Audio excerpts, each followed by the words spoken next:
Hi there, I'm Rebecca Ryan-King. I'm a speech pathologist and I really want to talk about choosing your targets, choosing the words that you're going to use when you have a little child in front of you and they're fronting and you want to use the minimal pairs approach. What I hope you get out of this really short clip is that you have a lot of different options and choices, and that these choices that you have and the sounds that you choose to target can have different types of impact for the child in front of you. Now, the reason why I've got all of these cards laid out is because they represent different options that you have for treating fronting. Fronting is where a child will replace a T or D sound with a K and G sound. So car becomes tar and go becomes do. Now, you might decide that I'm just going to choose one sound in one position. So I'm just going to choose words that contrast initially, so like tall and cool. And if I just work on these sounds, these words, and we contrast them in therapy, potentially the child will learn the rule, they'll learn when to use their front sounds, when to use their back sounds, and they will then click and apply that rule to words in final position and to G and D contrast in different positions, and then as well in our clusters. So this is, I sometimes call it like a fingers crossed, I hope it generalizes.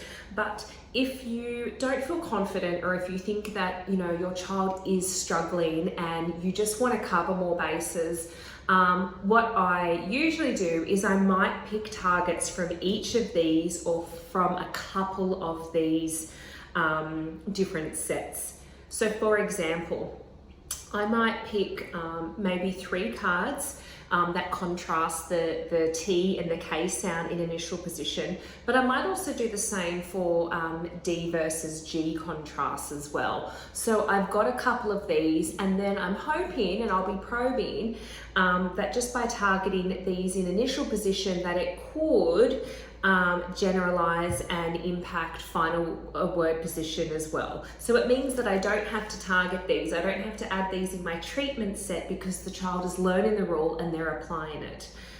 Sometimes though, I just find that that's not enough. And so if I've been doing, maybe 6 to 8 weeks and we've been getting high correct practice, and on my probes, I'm still noticing that the child is saying sit when they say see sick, or if they're still saying bad for bag, I might introduce a couple of pairs into my target set so that we cover this sound in this position, and the child can learn the rule and be able to identify that sound in different positions and across different contexts, and then apply this rule of when to use their front sounds, when to use their back sounds.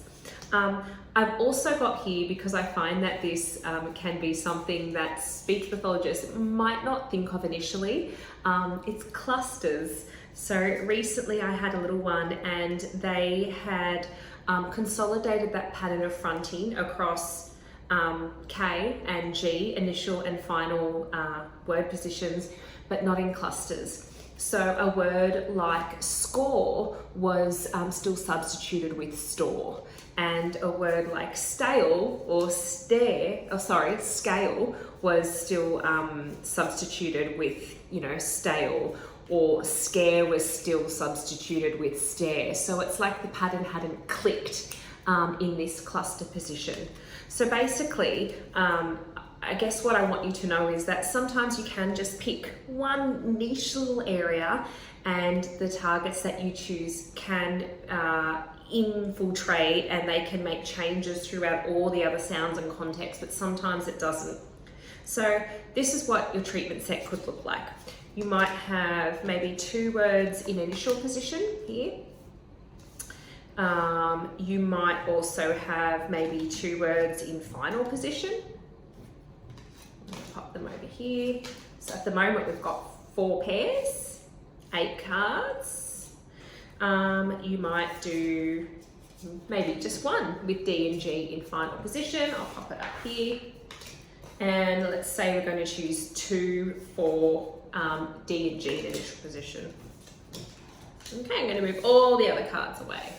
So potentially this could be your treatment set for using the minimal pairs approach to address fronting. After a while, like I said, if you notice that, it's clicking in initial position for K versus T, but not in final position, this is where you go, okay, I'm just going to add I'm going to add some additional final words in, and we're going to practice that a bit more.